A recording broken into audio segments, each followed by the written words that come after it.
les êtes, j'espère que vous allez bien. Je suis trop contente de vous retrouver pour toutes les choses que j'aime. Je crois que j'avais appelé ça comme ça, ce que j'aime. C'est une vidéo que j'adore faire parce qu'en fait, lorsque j'ai des petits kiffs dans la vie, des petites choses qui me font kiffer, je les note et du coup, en vue de cette vidéo. Donc comme la dernière fois, il y aura des séries documentaires, des podcasts, de la bouffe, pas de livres, mais une musique. Ça change un petit peu. Donc c'est parti pour cette vidéo.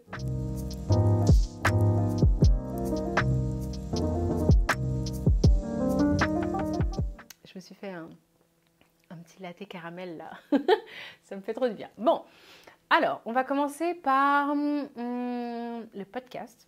J'ai découvert 2 podcasts que j'ai trouvé juste géniaux. Il y en a un beaucoup plus sérieux que l'autre. J'ai pas de chantilly là sur la bouche, non c'est bon. Le premier, qui est donc assez sérieux, s'appelle Intime et politique. Donc c'est une série du studio Nouvelles Écoutes. Le premier Intime et politique, c'était sur La fille sur le canapé et ça parlait du viol et de l'inceste et il était très dur.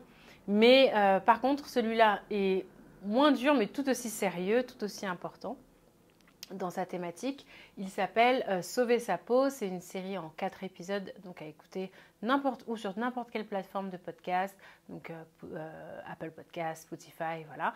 Et ça parle en fait du colorisme. C'est un sujet qui est donc abordé par la thématique des Noirs. C'est une femme noire qui aborde le sujet sur 4 épisodes. Le premier, je crois que ça parle vraiment de l'esclavage et en fait d'où vient le colorisme.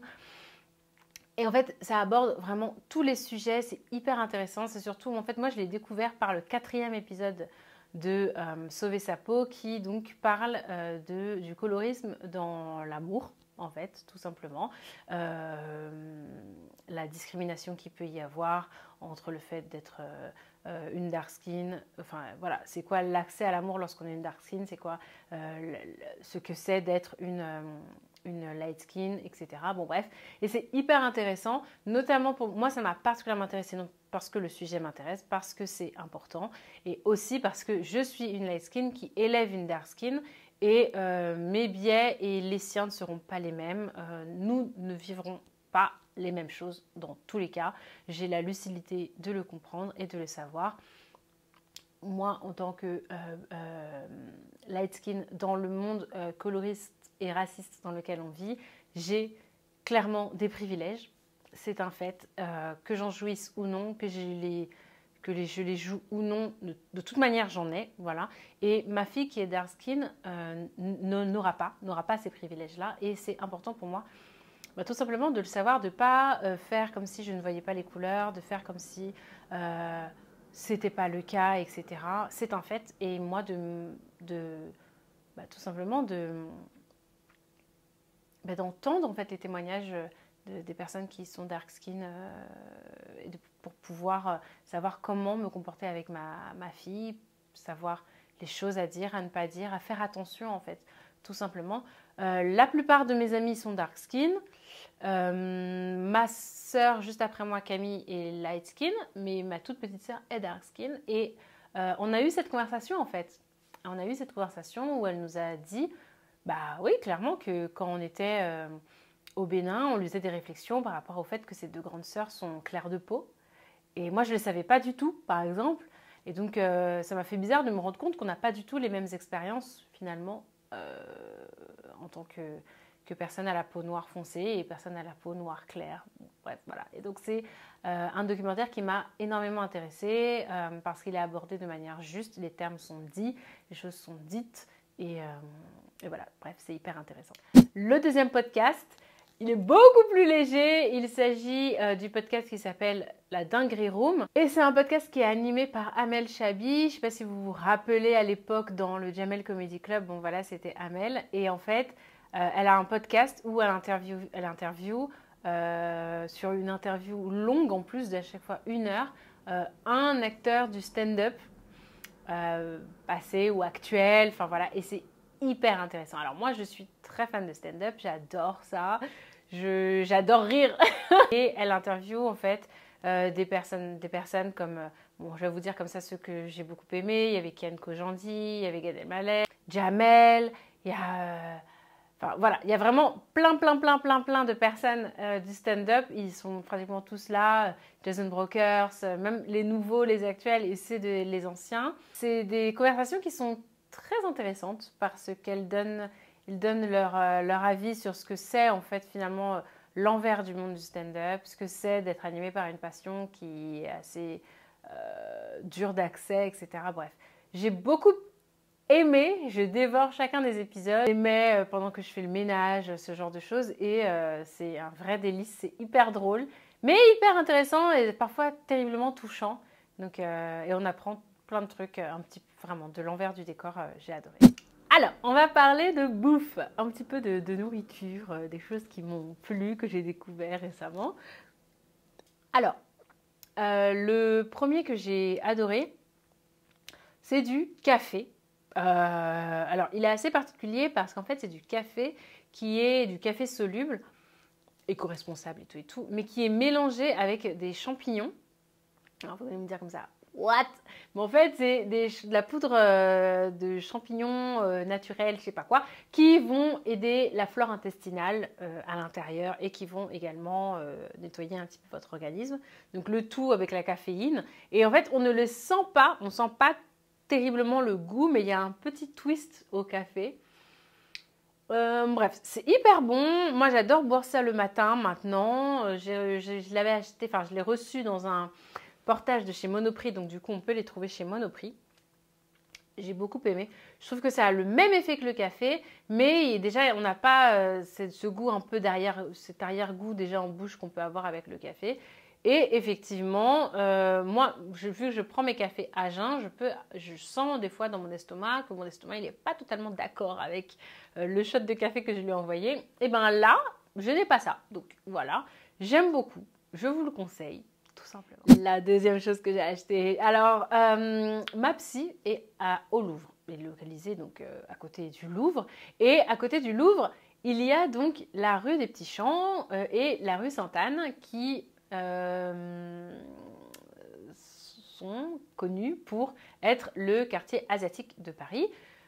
Et donc, il y a plein de petites boutiques et de petites épiceries typiquement asiatiques où on trouve des trucs typiquement asiatiques.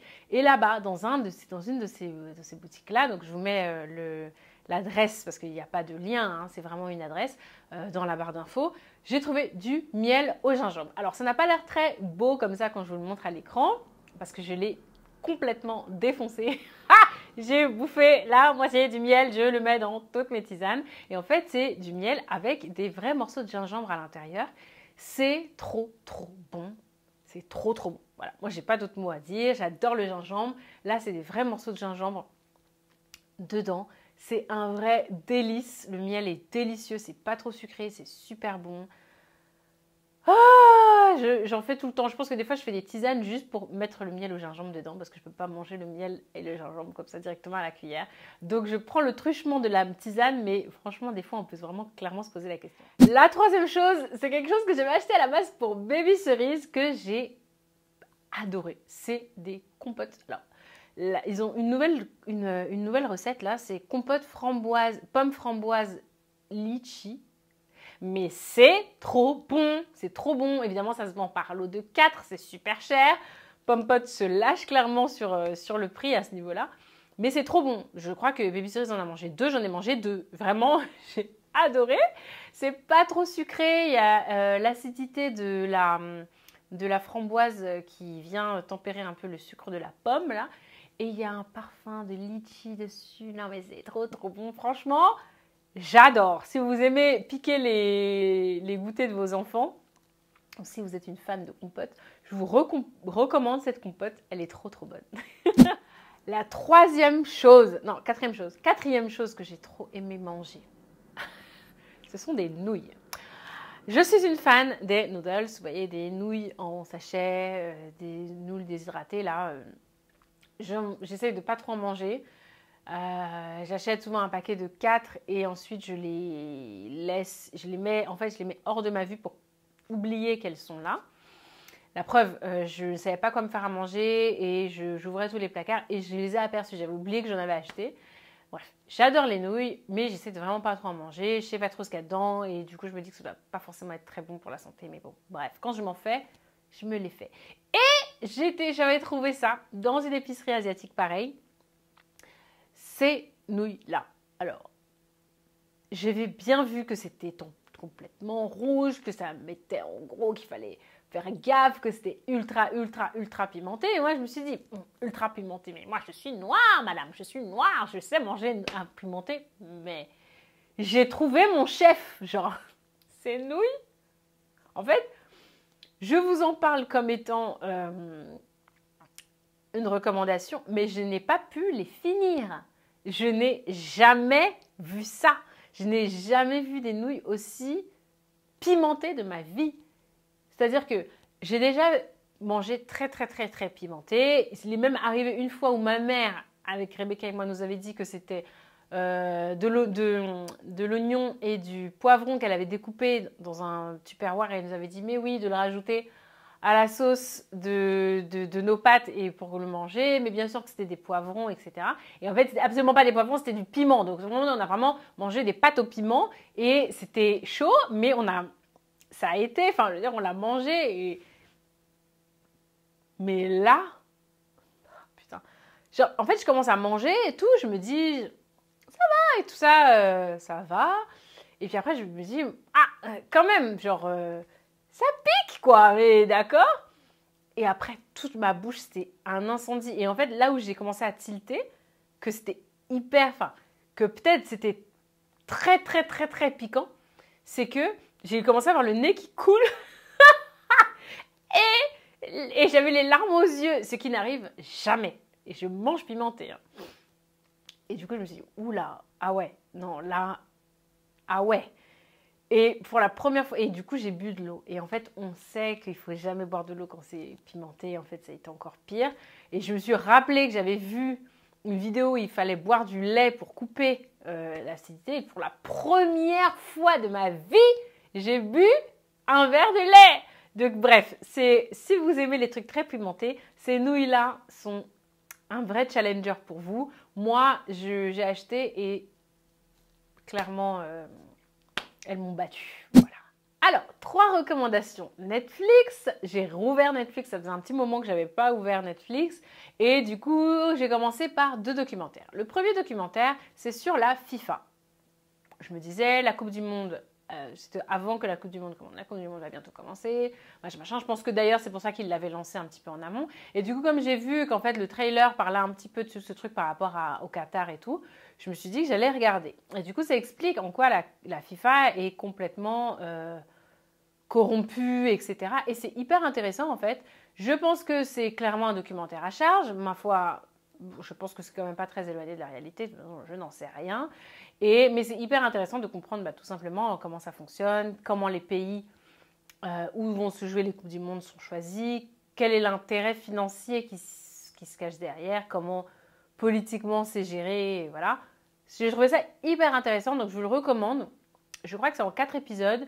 Moi, je montais mon sèche-linge, mon séchoir plutôt, je montais mon séchoir lorsque j'ai mis le documentaire et j'ai tout regardé en montant le séchoir. Donc ça se regarde relativement vite. Et la deuxième vidéo que j'ai regardée, le deuxième documentaire sur Netflix, c'est sur Pepsi. Alors, c'est l'histoire, ça s'appelle Where is my jet Pepsi, je crois quelque chose comme ça. Et en fait, c'est une pub dans les années 80. Vous savez, Pepsi, c'est, je pense, le géant de la publicité, du marketing, etc. Chaque année, lorsqu'ils font la finale du Super Bowl, là, il y a la pub Pepsi, le tout sponsorisé par Pepsi. Pepsi, c'est la coolness à l'état pur. Et donc, ils avaient donc des vrais pubs avec des vrais stars. Tout le monde se rappelle de la pub avec Michael Jackson, etc. Ok. Donc, ils avaient fait une pub où ils lançaient leur programme à point. Il y avait eu cette grosse période-là où, du coup, à chaque fois, sur les canettes de Pepsi, il y avait des points. Au bout d'un certain cumul de points, on pouvait avoir porte-clés, blouson, bref, vous connaissez le système. Sauf qu'ils avaient une pub télé où il y avait un mec qui se déplaçait dans sa maison, ou décapsulait, je sais pas trop quoi, avec un décapsuleur Pepsi qu'il a gagné. Il y avait écrit genre 18 points. Il mettait une veste en jean, enfin une veste en cuir avec écrit genre 3000 points. Et à la fin, il allait donc au lycée dans un jet privé avec écrit 7 millions de points. Et donc, il y a un mec, quelque part aux États-Unis, qui s'est dit qu'il allait collecter les 7 millions de jets pour pouvoir avoir ce jet. Avoir ces 7 millions de points pour pouvoir avoir ce jet. Et donc, il a réussi effectivement à avoir 7 millions de points. Et donc, il demande à Pepsi, « Where is my jet ?» Évidemment, Pepsi l'a attaqué en justice, etc. Bref, grosse bataille de savoir est-ce que légalement il avait le droit de le faire, etc. Bon bref. Et c'est super intéressant, c'est assez drôle d'ailleurs parce que c'est tourné un petit peu à la Netflix quoi. Et bref, c'était hyper intéressant et de comprendre finalement en fait tout ce truc marketing par rapport à Pepsi. J'ai beaucoup aimé et je vous le recommande. La troisième chose que j'ai adorée sur Netflix, je ne l'avais pas vue sur TF1, mais du coup je l'ai vue sur Netflix. C'est une série c'est une série historique française. Voilà, moi j'adore. Vous savez très bien que j'adore. Je n'ai absolument rien contre les séries et les films français. J'avais adoré Le Bazar de la Charité et figurez-vous qu'ils ont repris exactement le même casting que Le Bazar de la Charité pour faire une nouvelle série qui s'appelle donc Les Combattantes et qui donc place les femmes, en gros la place des femmes pendant la Première Guerre mondiale. Donc ça c'est assez intéressant parce que ces derniers temps, on parle quand même beaucoup de la Seconde Guerre mondiale, mais c'est assez intéressant de savoir finalement le clivage qu'a représenté la Première Guerre mondiale. C'est pas un sujet très fun, mais du coup c'est assez intéressant. Et on suit donc 4 femmes, une sœur religieuse, une prostituée, une avorteuse et une chef d'entreprise. Une veuve qui est chef d'entreprise. Bref, et donc on suit donc ces 4 femmes pendant la Première Guerre mondiale. C'est super intéressant. Je trouve que ça remet bien les choses dans leur contexte. Ça se laisse regarder de la même manière qu'il y a des actrices très sympas dedans, telles que Audrey Fleurot, avec Tchéky Karyo par exemple en acteur qui s'y trouve également. Bref, j'ai beaucoup aimé, je vous le recommande. C'est une série qui se laisse regarder. Si vous aimez les séries historiques et les séries en costume comme moi, c'est un bon parti pour se divertir ces temps-ci. Et enfin, hop, musique, avec le nouvel album de Loose and the Yakuza qui est sorti. Alors moi, je suis une grande fan de Loose and the Yakuza. Je suis complètement amoureuse d'elle, genre mais complètement amoureuse d'elle. Ah, si elle voit cette vidéo, c'est un appel. Son dernier album s'appelle Yota. Je l'ai adoré, littéralement. Et moi et Baby Cerise, on a fait une vraie fixette sur un son qui s'appelle Hiroshima. Cette chanson est beaucoup trop belle. Elle parle d'une rupture amoureuse qui a vachement compté pour elle et qui a représenté, on vous le donne en mille, un vrai Hiroshima dans sa vie. Et j'adore cette chanson. Voilà. Elle a réussi à créer une sorte de petite ritournelle avec sa voix. Enfin, je suis trop fan. Voilà, j'aime beaucoup trop et donc je vous en parle. Si vous aimez bien Loose and the Yakuza, écoutez son nouvel album dans lequel elle a réussi à créer un univers extraordinaire et cette chanson-là en particulier est canonissime. Voilà. Et voilà mes cerisettes, c'est fini pour cette fois-ci, pour ces vidéos, ceux que j'aime. Je pensais que j'avais des cosmétiques, et bien en fait, pas tant que ça finalement, pas pour cette fois-ci, c'est pas grave, la prochaine fois. J'espère en tout cas que cette vidéo vous a plu. N'hésitez pas à me faire des petites recommandations de tout et n'importe quoi dans les commentaires, comme ça j'irai voir. Et voilà, et également à liker la vidéo. Ça aide l'algorithme, n'est-ce pas? Et je vous fais des très très gros bisous et je vous dis à très bientôt pour une nouvelle vidéo.